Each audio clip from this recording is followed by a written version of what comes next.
Baik, bismillahirrahmanirrahim. Sebentar lagi kita akan memulai live kali ini bersama pemateri yang sungguh luar biasa. Diharapkan kepada teman-teman untuk dapat bergabung dan memberikan sedikit kontribusi. Silakan yang ingin bertanya boleh di komen. Nanti jika ada kesempatan Allah takdirkan, kita akan bertanya langsung kepada pemateri yang akan kita invite beberapa saat lagi. Terima kasih kepada yang telah bergabung.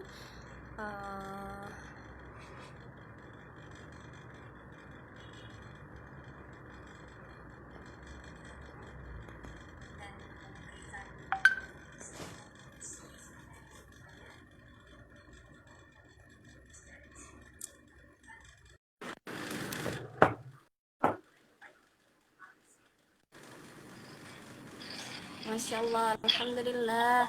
Assalamualaikum Kak Nabila. Waalaikumsalam warahmatullahi wabarakatuh. Alhamdulillahirrabbilalamin. Baik teman-teman, Alhamdulillah telah bergabung bersama kita di kesempatan yang Allah takdirkan luar biasa ini. Salah satu pemateri yang sangat inspiratif dan berprestasi banyak insya Allah ya Kak Nabila. Masya Allah. Amin. Apa kabar sekarang Kak? Alhamdulillah. Baik, Gimana di sana? Alhamdulillah. Posisi sekarang di mana Kak? di Madinah. Di Madinah. Di Madinah, Masya Allah ya. Di Madinah gimana keadaannya, coronanya di sana? Masih ada, Masih ada. Corona masih ada. Tapi sudah mungkin new normal juga gitu ya, statusnya, tapi tidak seramai di Indonesia. Jadi masih mungkin karena orang Saudi masih terbiasa memilih diam di rumah, dan memang dari sejak sebelum ada corona memang Sudah ada jaga jarak antar sesama mereka. Jadi nggak begitu apa ya? rame gitu, Nggak begitu kerumunan. kerumunan. Masya Allah ya. Mudah-mudahan tetap sehat ya di sana sekeluarga, juga teman-teman yang hadir pada kesempatan kali ini. Baik teman-teman, kita mulai dengan bacaan basmalah mungkin ya. Kita bersama-sama terlebih dahulu basmalah. Kemudian silakan membaca surat Al-Fatihah dalam hatinya masing-masing. Setelah itu saya akan bacakan profil mungkin dari Kak Nabila ya. Alhamdulillah dapat profilnya dari beliau dan Masya Allah banyak sekali pelajaran yang bisa diambil dari profilnya pun ya.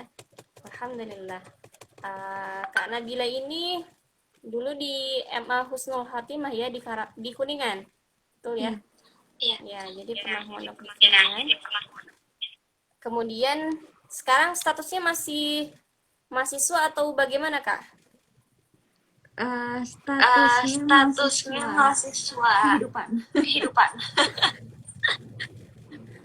Baik, ya berarti pernah menempuh di ini ya, di Bachelor Degree Islamic Theology Marmara University Istanbul Turki ya. Masya Allah ya. Baru saja kita dapat kabar di Turki, Alhamdulillah sekarang Hagia Sophia sudah kembali menjadi masjid ya Kak ya? Betul ya? Iya. Masya Allah, kita sebagai orang muslim sangat bersyukur kepada Allah Subhanahu wa taala. Kemudian di sini yang berkaitan dengan Al-Qur'an ada beberapa yang inspiratif juga ya. Salah satu Kak Nabila pernah daurah Qur'aniyah di Kairo, betul ya Kak ya? Gimana ya? Bukan di Kaironya sih sebenarnya. Bukan juga keluar Indonesia. Jadi daurahnya itu diadakan oleh masyayikh dari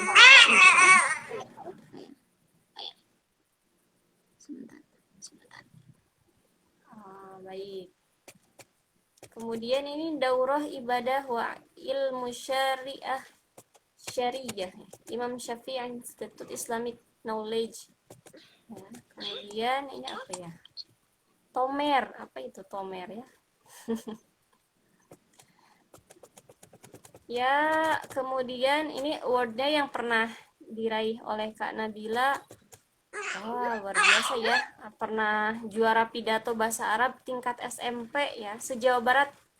Luar biasa Kak, ini sebagai seorang siswa SMP sudah dapat menjuarai pidato ya se-Jawa Barat.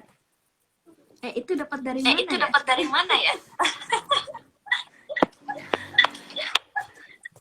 Masya Allah. Ada Kak Masya dari Allah. Iya. Kemudian pernah juga juara 1 musabaqah fahmil Quran se-Kuningan. Kemudian pernah musabaqah fahmil Quran juga se 3 wilayah ya, Cirebon, Kuningan, dan Majalengka. Dan lain sebagainya. Pada intinya, alhamdulillah di sini sudah pernah MHQ 20 juz ya Kak ya. Mudah-mudahan ke depan dapat berbagi tips bagaimana caranya untuk dapat terus bersama Al-Quran pada intinya, dan bisa memberikan motivasi bagi kita, bagi teman-teman semuanya, agar kembali semangat bersama Al-Quran. Mudah-mudahan dengan adanya diskusi dan live ini bisa menjadi inspirasi buat kita semua agar tidak lagi malas-malasan bersama Quran. Baik, untuk itu saya berikan waktunya langsung ke Kak Nabila aja ya. Silakan, kami tunggu jangan yang mungkin seperti itu. Iya. Iya. Bismillahirrahmanirrahim. Bismillahirrahmanirrahim. Assalamualaikum Assalamualaikum warahmatullahi warahmatullahi wabarakatuh. Selamat sore. Selamat sore. Kalau di Madinah ya, selamat malam mungkin waktu Indonesia. Kalau nanti di tengah-tengah Nanti banyak di suara tengah-tengah anak banyak saya, suara mohon anak maaf. saya, mohon dimaklumi. lagi Lagi aktif aktif ini ya. juga Ini juga banyak lagi banyak caranya. banyak bicaranya. Terima kasih kepada Terima kasih kepada sahabat-sahabat teman-teman dari Lingkar dari Lingkar Center Quran Center yang memberikan kesempatan saya untuk berkomunikasi berkomunikasi untuk menjalin silaturahmi semua dimanapun berada, sahabat-sahabat Al-Quran dimanapun berada. Kita di sini di hidup kita hidup yang sementara ini di lingkup waktu yang sementara ini juga dalam ruang kerja gitu ya, ruang yang juga terbatas karena pandemi, mungkin karena beberapa ada yang atau memilih Allah Allah pilihkan untuk untuk diam di rumah, juga ujian-ujian ujian lainnya. lainnya. Semoga Allah kuatkan, Semoga Allah berikan kesabaran yang membaca di membaca tengah ujian berbeda-beda tiap kita semuanya. Tentang Quran tidak diragukan lagi bahwa dia adalah panduan kita, dan kalau kita tidak menjadikan dia sahabat, kalau kita tidak menjadikan dia pegangan kita, maka pantas kita kebingungan dengan kehidupan kita gitu ya. Kita mengalami kegalauan dengan kehidupan yang sedang kita alami sekarang, ujian-ujian, musibah menjadi kuat jika kita dekat dengan Al-Quran, justru menjadi loncatan kedekatan kita dengan Allah tatkala kita memandang sebuah ujian, memandang musibah dengan pandangan Al-Quran. Itu ya beda ketika kita jauh dari Al-Quran, ketika kita jauh dari Al-Quran dan ujian datang kepada kita memang mungkin bisa melewatinya, tetapi tidak sekuat ketika kita bersama Al-Quran gitu ya. Dan bagi para sahabat Al-Quran, siapapun teman-teman yang sedang belajar dekat dengan Al-Quran, baik sedang menghafal Quran, belajar membacanya, belajar tahsin, belajar apa namanya tajwidnya gitu ya. Masih terbata-bata, tidak ada bedanya karena kita semua sama-sama berusaha menjadi sahabatnya Al-Quran. Yang membedakan adalah kita mau berjuang, kita mau terus dekat dengan Al-Quran hingga akhir hayat kita. Apakah kita mau bangkit ketika kita jatuh? Apakah kita mau mendekat ketika kita sudah jauh? Gitu ya.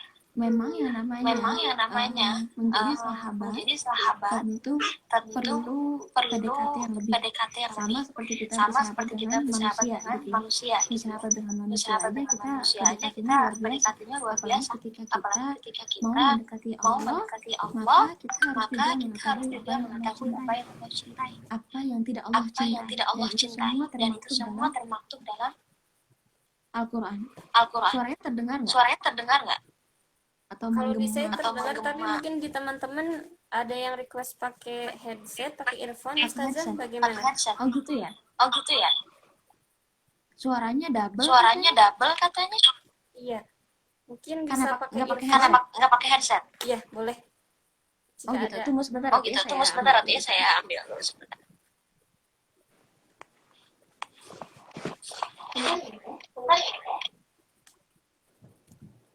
Baik teman-teman yang dirahmati Allah Subhanahu wa taala, silakan kepada teman-teman yang ingin bertanya dibutuhkan ya. Nanti coba saya tanyakan jika ada kesempatan.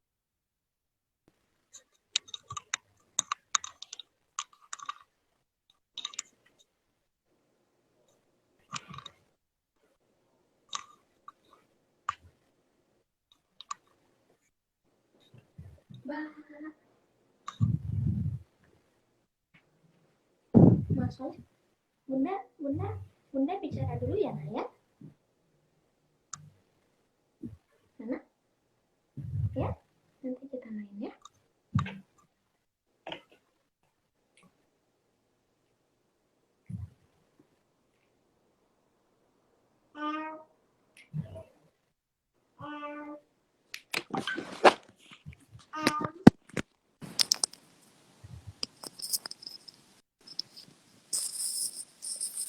Ya, tes.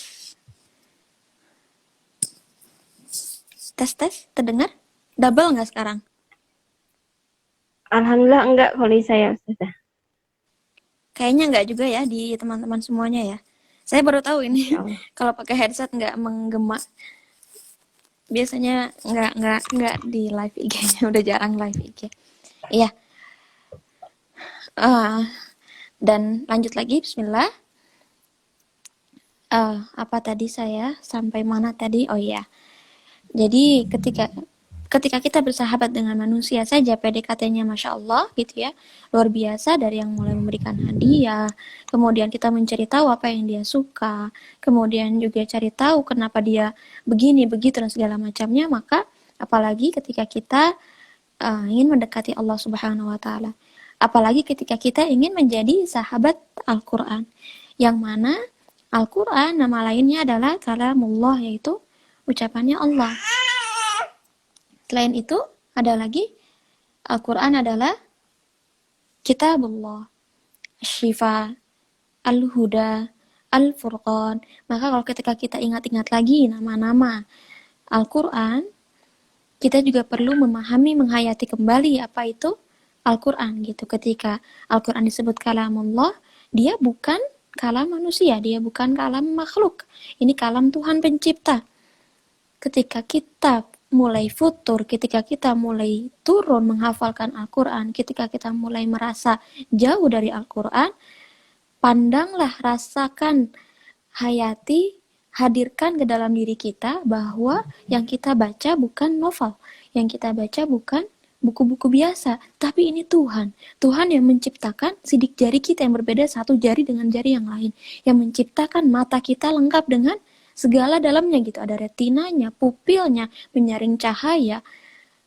Rasakan, hadirkan dalam diri kita bahwa ini Tuhan, ini perkataannya Allah.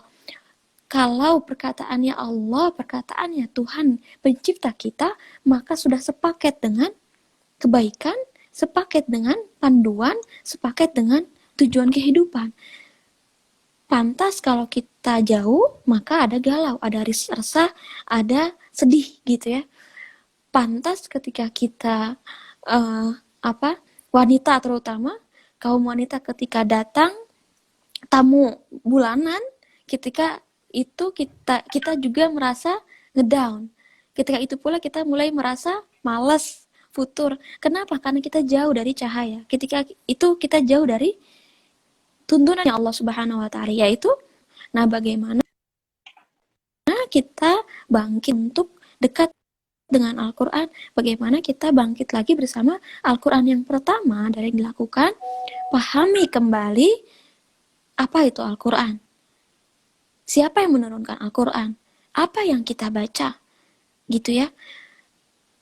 Kalau kita sudah terikat dengan ketuhanannya Allah, ma'rifatnya, kita sudah tahu siapa itu Tuhan kita. Bagaimana Allah mencintai kita, apa yang Allah ciptakan, apa yang Allah berikan kepada kita, itu menjadi alasan pertama kita untuk dekat dengan Al-Quran. Itu menjadi alasan pertama kita untuk semangat dekat dengan Al-Quran. Kenapa? Karena Allah sudah memberikan apapun yang kita minta, tanpa kita minta. Karena Allah sudah menjadi yang terbaik, memberikan yang terbaik, meskipun kita tidak menjadi yang terbaik bagi Allah. Itu menjadi alasan pertama utama, dan selalu menjadi alasan bagi kita untuk dekat dengan Al-Quran terus dan terus dan terus, gitu ya. Sehina apapun diri kita, Allah akan selalu ada untuk kita. Jadi tidak ada alasan bagi diri kita untuk tenggelam, jatuh terlalu dalam, jauh, futur dari Al-Quran. Itu yang pertama. Yang kedua, bagaimana kembali agar semangat bersama Al-Quran? Guru dan teman adalah faktor pendukung. Cek-cek kembali teman-teman kita, cek-cek kembali history atau explore yang kita lihat, scroll down dari Instagram, gitu ya. Karena itu mempengaruhi. Sedikit banyak yang kita tonton, sedikit banyak yang kita baca, sedikit banyak yang terlintas di laman media sosial kita, itu akan mempengaruhi kualitas kita, kualitas kedekatan kita dengan Al-Quran. Itu. Teman-teman, lingkungan, bukan hanya lingkungan ya, tetapi teman itu kan zaman sekarang teman bukan hanya yang ada di tangan, yang berpegangan dengan kita ya, tetapi teman kita juga zaman sekarang teman media yang kita follow, yang kita baca, gitu ya. Mereka yang akan bersaksi nanti di hari akhir, nanti juga bacaan yang kita baca, lantunan yang kita dengarkan, dan segala macamnya. Kemudian guru, ketika kita menghafalkan Al-Quran tetapi tidak ada guru, maka mustahil bahwa hafalan Quran kita akan terjaga. Mustahil juga, sulit rasanya hafalan Quran kita akan terjaga kualitas dan kuantitasnya. Dari segi kualitas kekuatan hafalan, dari kualitas penghayatan hafalannya, penghayatan ayatnya, pun dari segi kuantitas kekuatan hafalannya. Maka guru itu sangat niscaya harus ada, gitu ya. Tidak bisa seorang menghafal Al-Quran menghafal tanpa ada guru, gitu. Baik itu guru di pondok pesantren, guru online, atau sekarang mungkin ada ya tahfidz online dan segala macam. Banyak sekali fasilitasnya. Yang jelas guru ada, mau itu suami, mau itu anak. Beberapa ada yang menjadikan anak sebagai gurunya, guru menghafal Qurannya. Jadi yang kedua itu. Yang ketiga adalah ilmu. Minimnya ilmu kita, minimnya menghadiri kajian, itu sangat mempengaruhi kedekatan kita, mempengaruhi emosional kita menikmati hubungan dengan Al-Quran. Karena ketika kita menghadiri ilmu, kajian ilmu, mendengarkan kajian ilmu, itu akan menambah imun dan iman kita, gitu ya. Imun hati, imun fisik kita, dan iman kita. Kenapa? Karena dalam kajian ilmu kita akan diperkenalkan dengan cintanya Allah. Kita akan diperkenalkan dengan perjuangannya Rasulullah, perjuangannya para sahabat, para sahabiyah, para umat muslim seluruh dunia, membuat kita semakin berkaca dengan diri kita sendiri, gitu. Entah itu berkaca atas nikmat, entah itu berkaca dengan kondisi kita, yang jelas ilmu itu akan membuat kita semakin sadar bahwa kita ini hamba. Ketika kita jauh dari ilmu, maka kita akan semakin jauh dari yang namanya iman, gitu. Kita merasakan ketika kita nggak belajar, ilmu yang sudah kita dapatkan, kita kadang merasa cukup, tetapi tidak menjadikan ibadah kita semakin khusyuk. Terasa nggak? Kenapa? Karena tidak ada ilmu yang menyirami diri kita. Imannya ada, tetapi ilmu itu yang menyirami iman kita hingga menjadi kokoh, kemudian ibadah kita terasa sangat khusyuk. Apalagi ketika kita menghadiri kajian, kajiannya untuk mengokohkan iman kita, kemudian juga untuk menambah semangat kita dekat dengan Al-Quran yang notabene kita ingin dekat kembali dengan Allah Subhanahu wa Ta'ala. Karena hakikatnya menghafalkan Al-Quran bukan semata tentang cepat. Ini teman-teman, sini sayang, sini nak.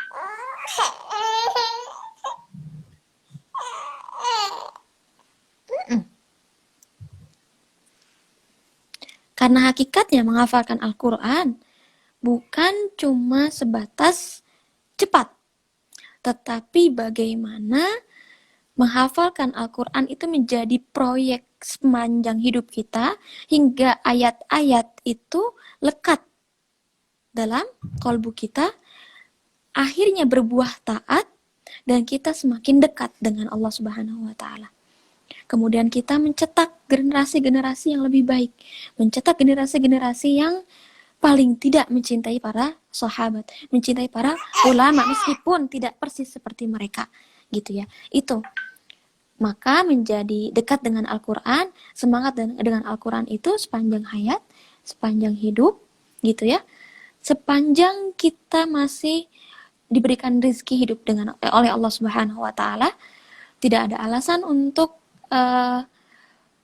jatuh dan tidak bangun lagi. Jatuh itu wajar, jatuh itu niscaya, dan bangkit itu yang luar biasa. Kita juga harus ngecek apa yang menyebabkan kita futur, gitu ya. Entah apakah mindset kita yang salah. Mindset salah itu maksudnya apa? Contohnya, udahlah menghafal Al-Quran mah cuma bisa dilakukan oleh orang-orang yang belajar agama Islam di pondokan. Itu yang kebanyakan orang-orang memahaminya seperti itu kan. Udahlah menghafal Al-Quran mah anak-anak pondok bisanya, saya mah anak IPA misalnya. Atau udahlah menghafal Al-Quran mah cuma bisa sama anak-anak muda, saya mah udah anaknya banyak. Saya anak ibu muda yang urusan anaknya banyak banget, belum urusan rumah segala macam. Itu mindset yang salah.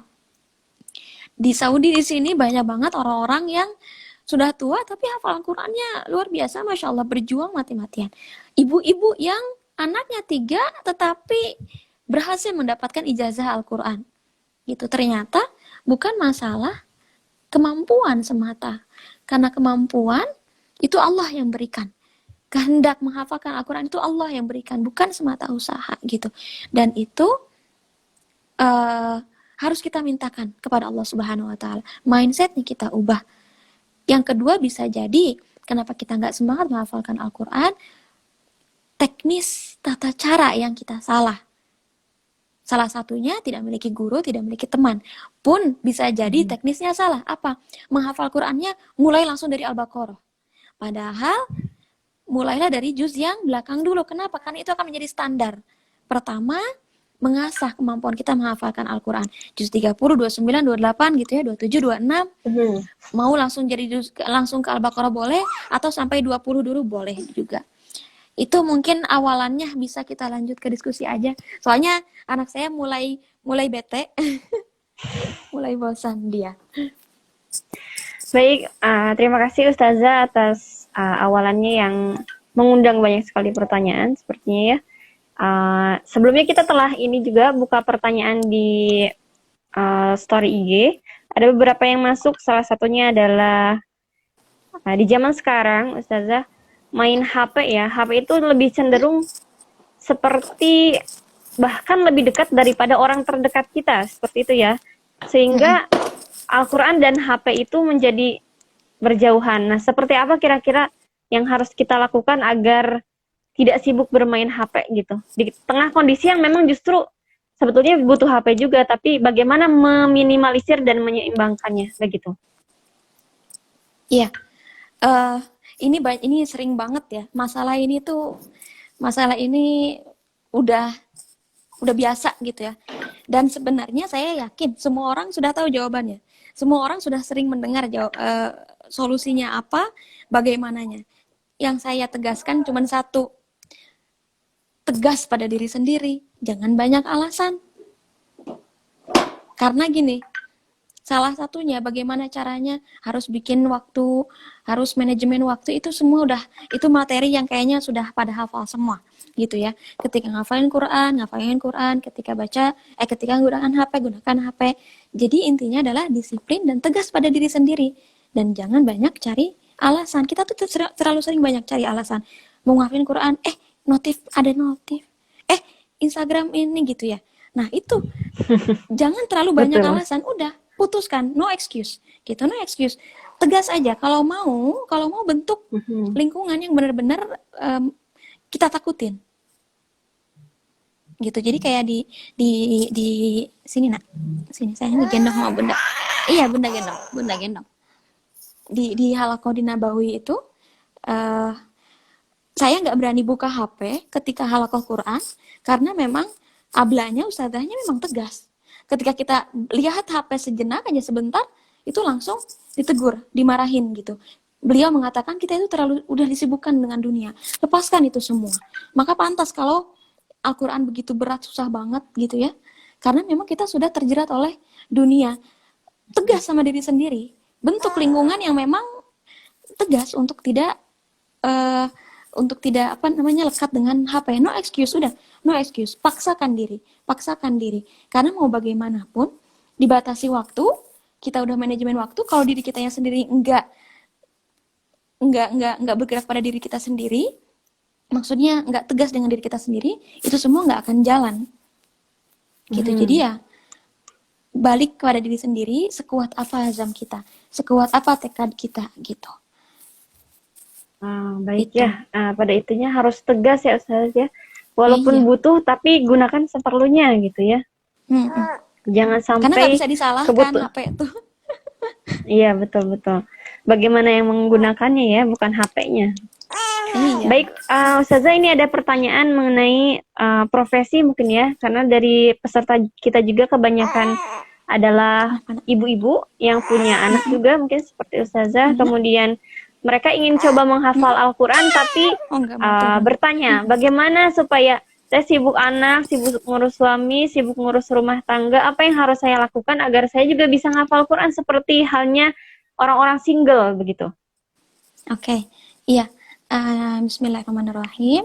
Untuk para ibu yang sibuk mengurus anak gitu ya, inilah agungnya, kita sudah dihibur oleh Rasulullah SAW lewat hadisnya bahwa setiap urusan seorang mukmin itu mulia, termasuk ibu-ibu pastinya ya.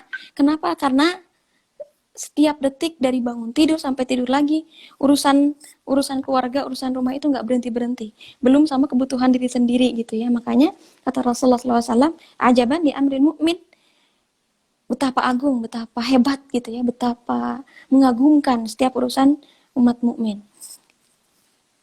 Berbanggalah para ibu-ibu sekalian yang ingin menghafalkan Al-Quran di sela-sela mengurus anak dan keluarga. Bagaimana caranya? Udah disampaikan belum ke suami? Itu yang pertama.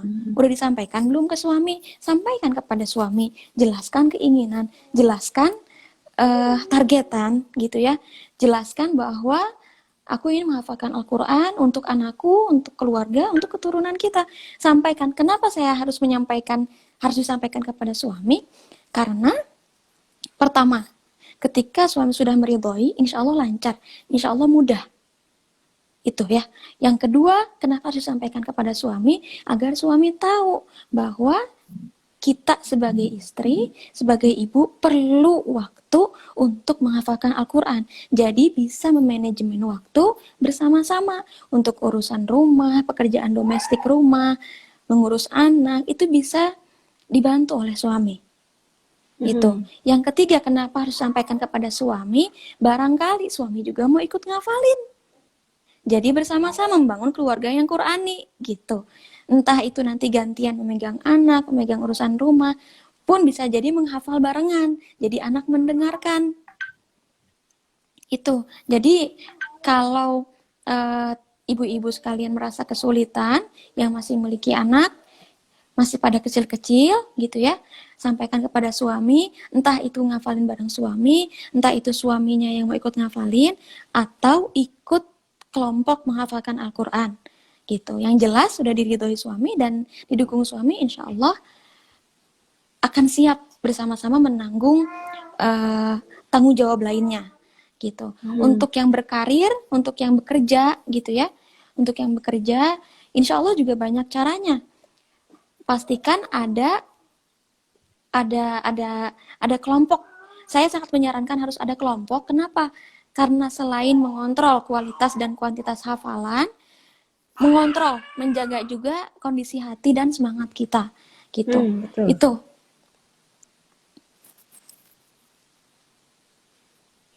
Baik, terima kasih Ustazah atas jawabannya ya. Memang seorang ibu harus didukung suaminya pada intinya gitu ya Ustazah.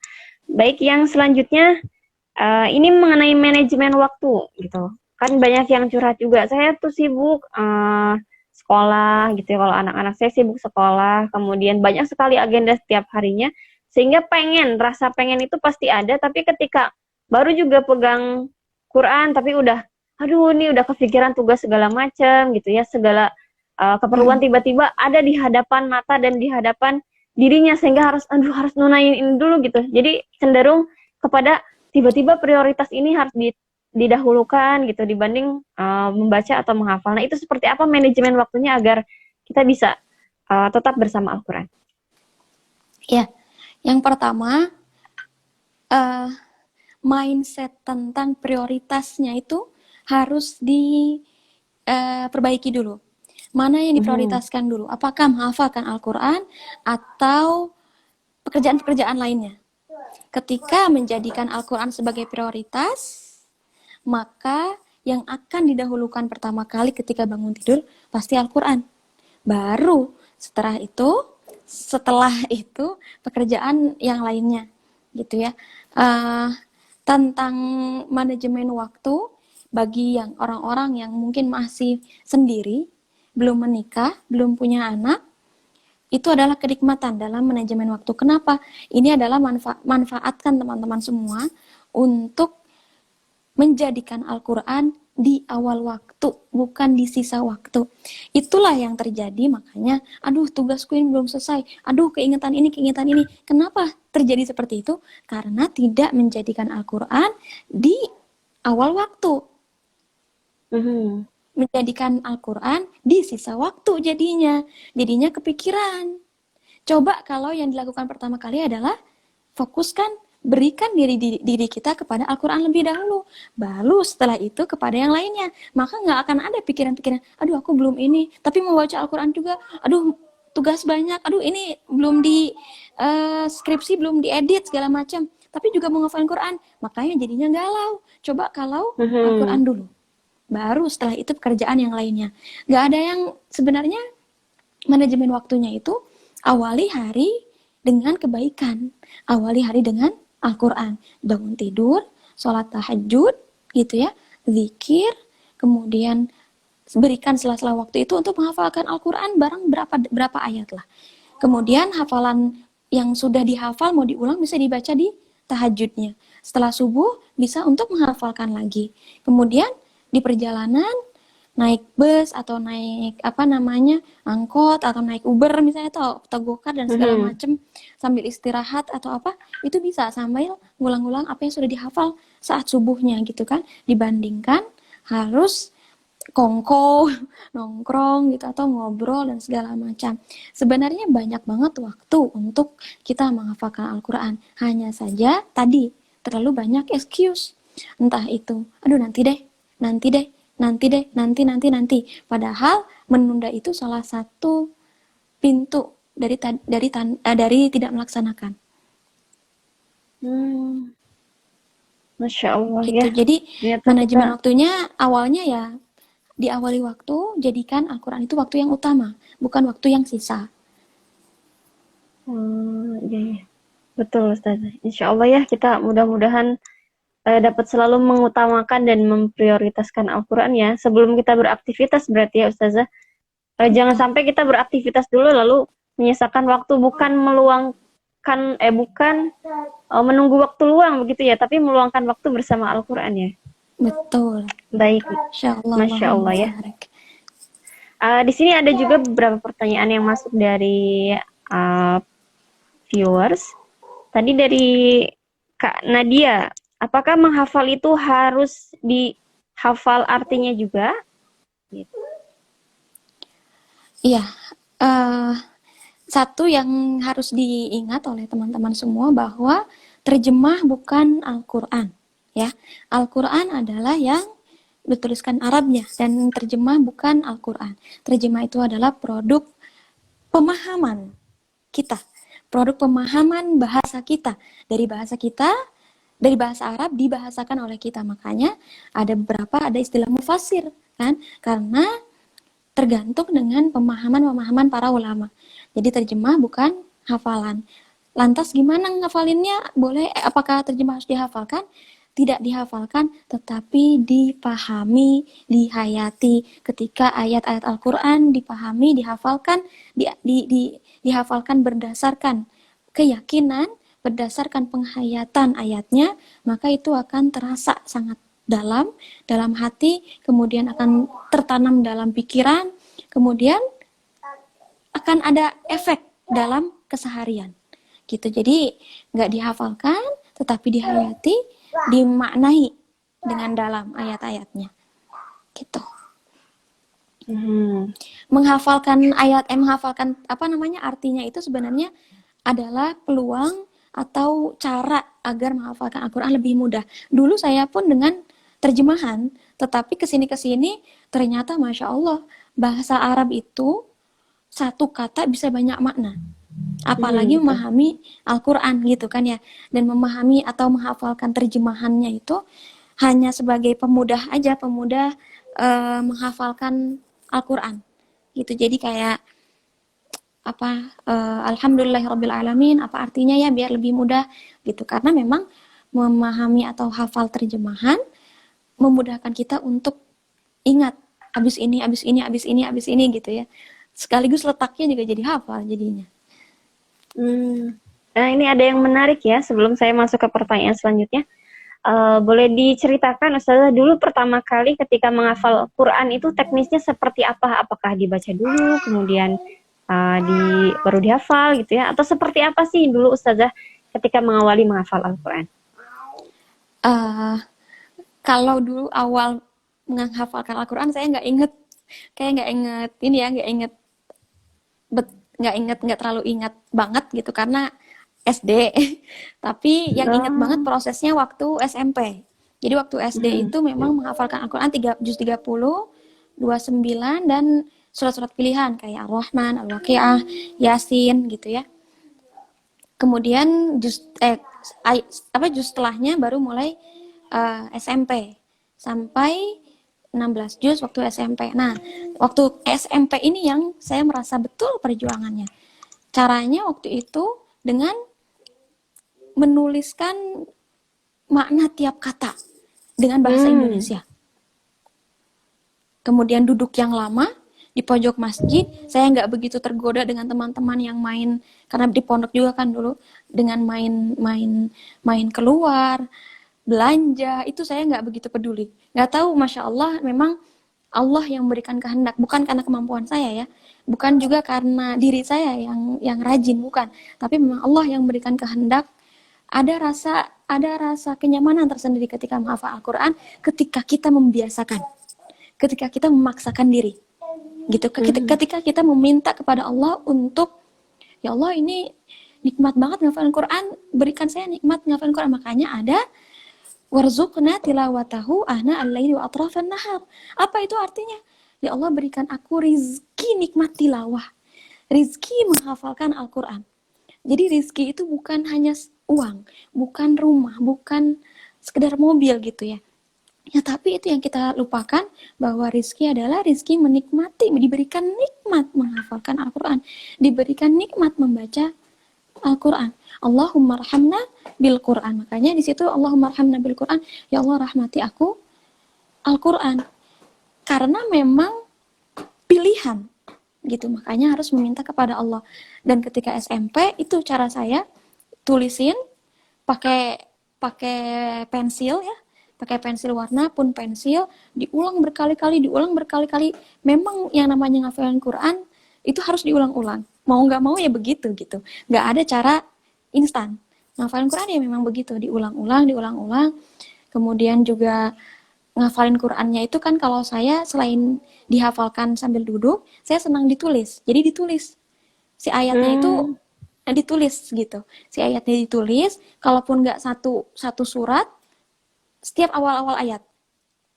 Setiap awal ayat itu jadi patokan gitu. Itu sama yang kedua itu saya senang ngafalin Quran sambil lihat ini apa namanya langit. Lihat alam gitu. Jadi membiarkan diri kita lepas, membiarkan kita berbicara dengan ayat kauniyahnya Allah, bukan hanya ayat qauliyahnya Allah. Itu waktu cara saya, karena tiap orang kan caranya berbeda-beda ya. Gitu. Kalau itu cara saya, kemudian barulah kesini mendengarkan MP3 gitu ya, sambil dengar murotal dari para masyayikh yang ada, karena memang mendengarkan murotal dari para guru itu mempermudah dan memperbagus tajwid, makhraj, dan sifatul hurufnya kita gitu. Jadi dikontrol baik. apa yang salah huruf-hurufnya kayak gitu. Baik, kita masuk ke pertanyaan selanjutnya, Ustazah. Katanya iman tuh memang naik turun ya, Yazid dan Gus. Kemudian bagaimana caranya ketika iman kita turun, tapi kita tetap bisa bangkit gitu? Tetap ingin ada perasaan bangkit pasti mungkin ada ya, tapi bagaimana secara teknis kita benar-benar bangkit, bukan malah mundur ketika iman kita turun begitu? Ini saya gerak-gerak latar, maaf ya, karena dorong anak di stroller biar dia anteng. Iya, nggak apa-apa. Semoga nggak mengurangi kekhidmatan dan nggak mengurangi rasa sopan saya ke teman-teman semua. Karena suami lagi sakit gitu, masih belum baik dari sejak seminggu yang lalu. Mohon doanya juga dari teman-teman semua. Sekarang udah mulai mendingan sih. Ya, tentang iman, Yazid wa Yanqus, itu dalam kitab Al-Iman, kitabnya Imam Bukhari dan Imam Muslim, selalu menjadi bab yang paling urgen dibahas gitu ya. Kenapa? Karena memang iman itu naik dengan ilmu, turun ketika maksiat gitu ya. Dan bagaimana cara membangkitkannya kembali, ini berkali-kali saya sampaikan kepada teman-teman, ketika kita merasakan futur, jauh dari ibadah, nggak menikmati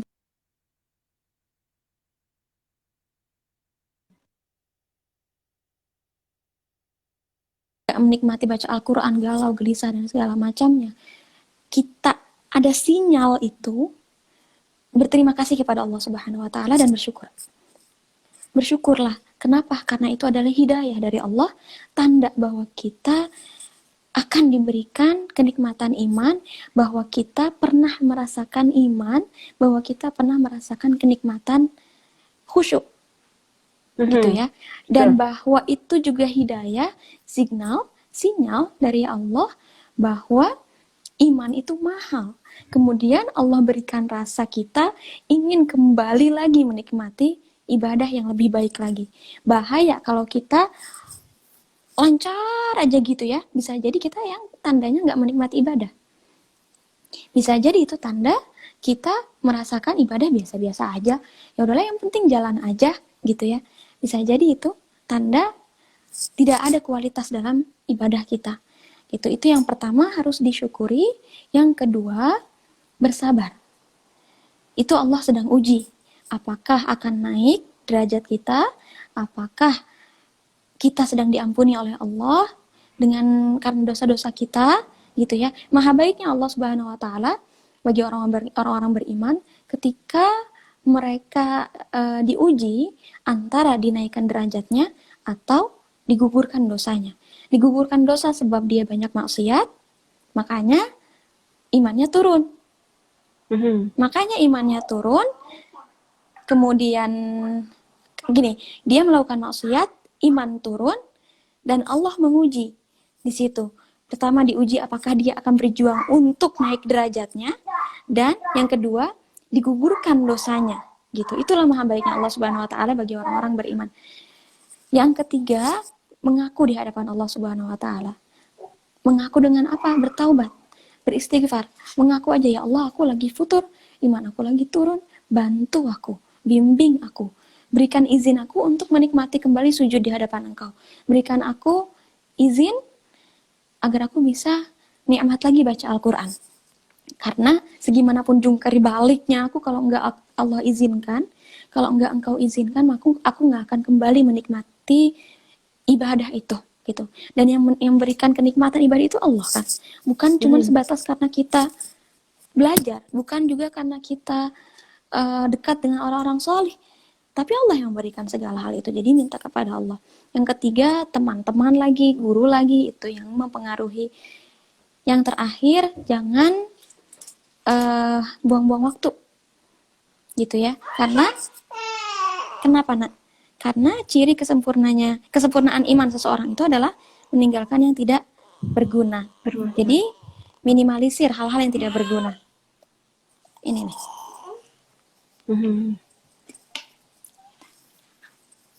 Jadi bahwa futur itu keniscayaan ya Ustazah.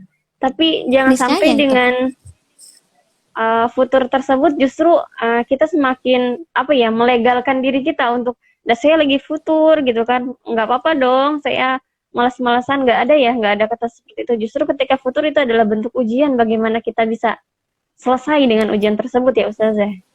Betul. Terima kondisi diri yang sedang futur, tetapi jangan memaklumi diri sendiri. Gitu. Jadi ya memang begitu. Bahkan ayat tentang istiqomah aja kan membuat Rasulullah SAW putih beruban. Tandanya memang istiqomah itu sulit. Tapi yang nama istiqomah itu bukan seperti naik gunung gitu ya. Bukan seperti naik gunung yang ting gitu ya. Makanya ada fase-fase di mana ketika futur jatuh banget karena memang semangatnya terlalu tinggi. Jadi kita juga harus sadar diri, takar diri juga. Makanya istiqomah itu seperti tangga seharusnya. Naik, standar gitu. Jangan sampai jatuh. Naik lagi gitu. Nah, itulah sebenarnya harusnya seperti itu gitu. Baik, memerlukan fase dan proses ya Ustazah untuk bisa sampai ke atas. Betul. Insya Allah, mudah-mudahan kita semua bisa pada fase tertinggi dalam ibadah. Baik, selanjutnya ini mengenai kondisi tubuh ya. Ada istilah kita semangat, kemudian lingkungan memadai, tapi tiba-tiba kondisi tubuh drop, ngantuk gitu kan, lelah gitu. Bagaimana dengan kondisi-kondisi seperti itu kita agar terus semangat bersama Al-Quran? Sebentar. Iya, sebentar. Kenapa sayang? Kenapa? Yuk, kita nyalain AC-nya, Nak. Kita nyalakan AC. Kak Umar panas ya?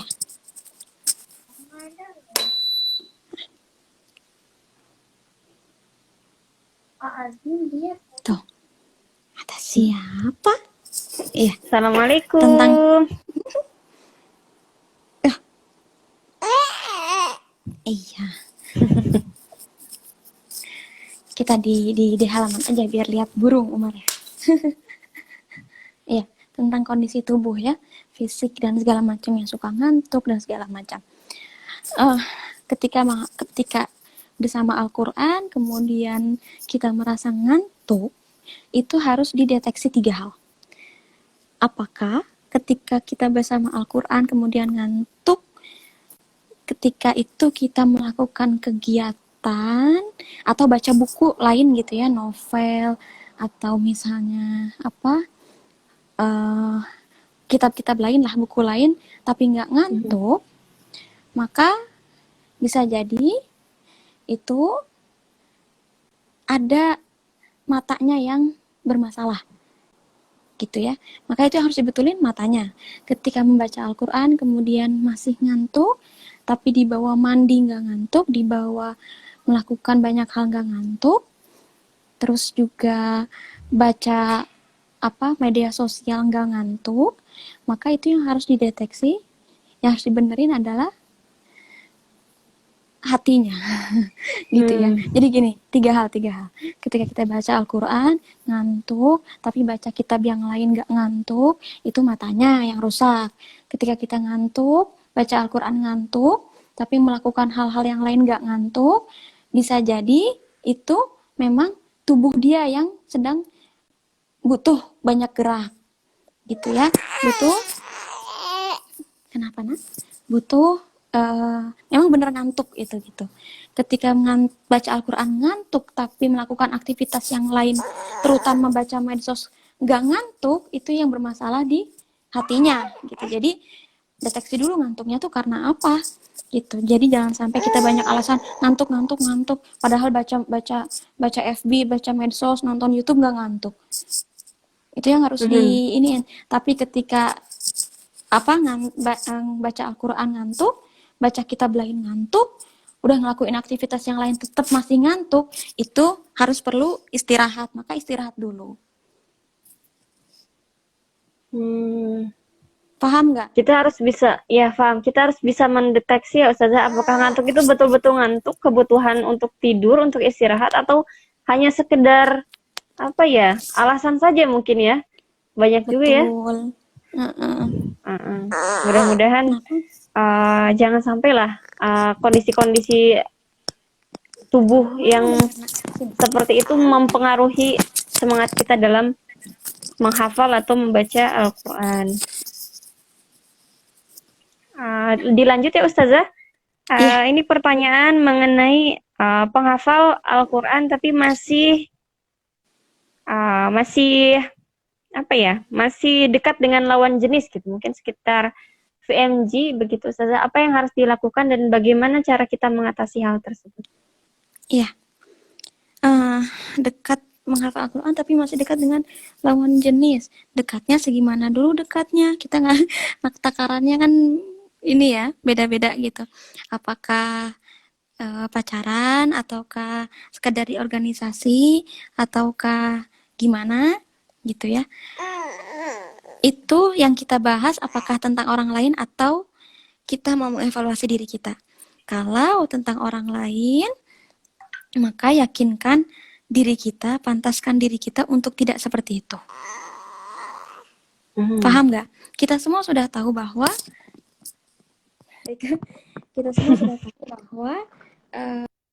kita harus ada batasan dengan lawan jenis ya.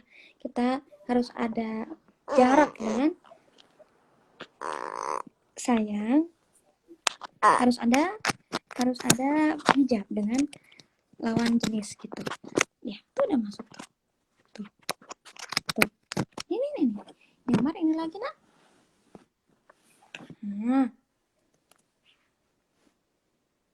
Kok mati? Ya.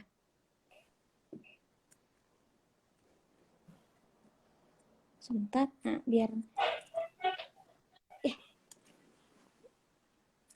Ini kenapa diketik? Sebentar. Nah, baik teman-teman.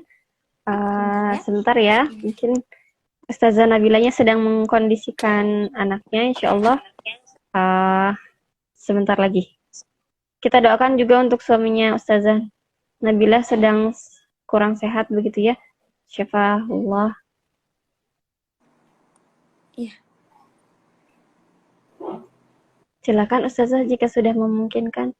Tadi mengenai lawan jenis. Iya, jadi pertanyaan yang tadi itu arahnya, apakah teman-teman mencari kekuatan untuk tidak dekat dengan lawan jenis atau ingin menasehati teman yang masih dekat dengan lawan jenis? Itu sebenarnya saya pahami dari pertanyaan tadi. Ya, pertanyaan yang tadi, apakah untuk menasehati teman yang menghafalkan Al-Quran tetapi masih dekat lawan jenis, atau untuk diri sendiri yang tidak mau dekat dengan lawan jenis karena menghafalkan Al-Quran gitu ya. Jadi harus tahu dulu. Mau nyusun.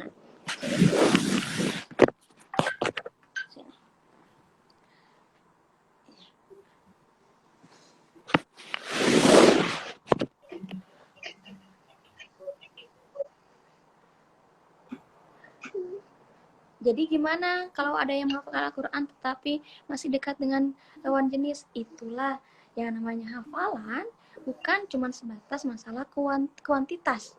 Dia hafal Al-Quran 30 juz gitu ya, tetapi ada kualitas.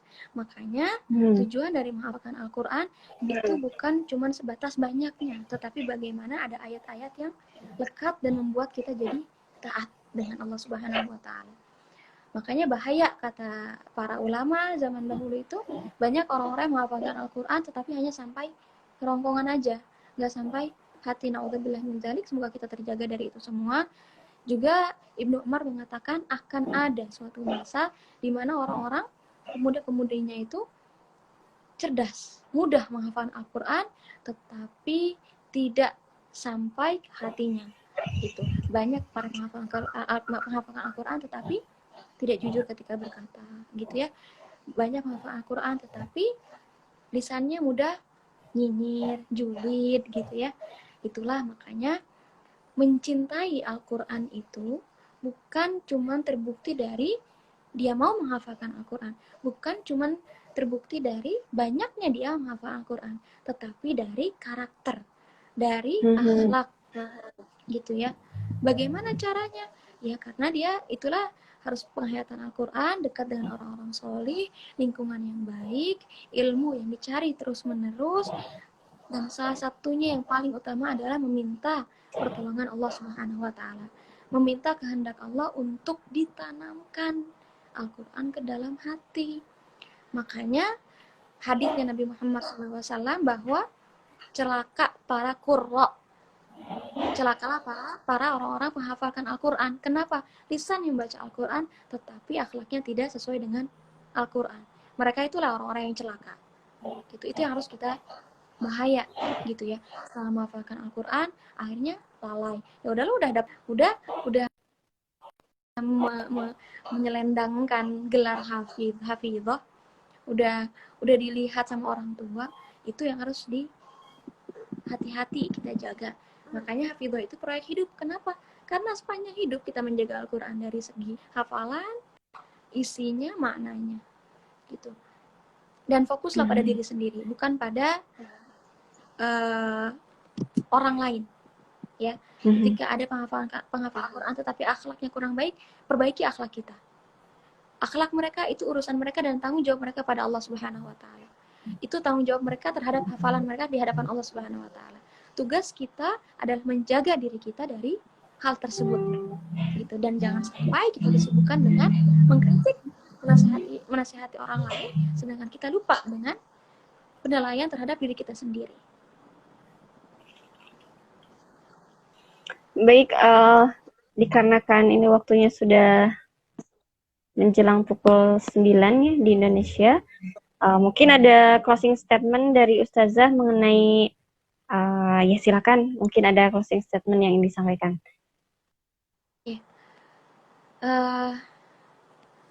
Apa ya?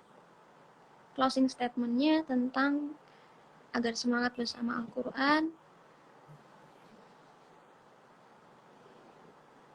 bahwa Al-Quran ini sudah Allah sampaikan juga dalam Al-Quran, inna hadzal Quran yahdi lillati hiya aqwam wa yubashshirul mu'minin, gitu ya. Bahwa sesungguhnya Al-Quran ini adalah jalan yang paling udah jalan yang paling lurus, udah jalan yang paling benar, udah jalan yang paling ajat gitu ya. Siapa orang yang dekat dengan dia, siapa orang yang berusaha jadi sahabat Al-Quran, berusaha ya.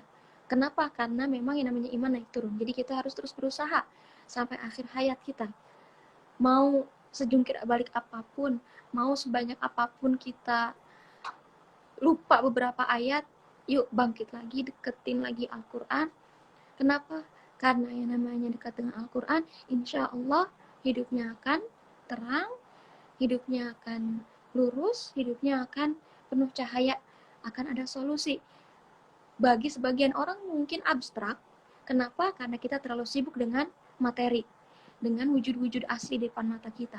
Tetapi betapa banyak hal di muka bumi ini, di kehidupan kita, yang tak nampak di mata, tapi terasa seperti matahari, tidak bisa dilihat tapi terasa hangatnya gitu ya.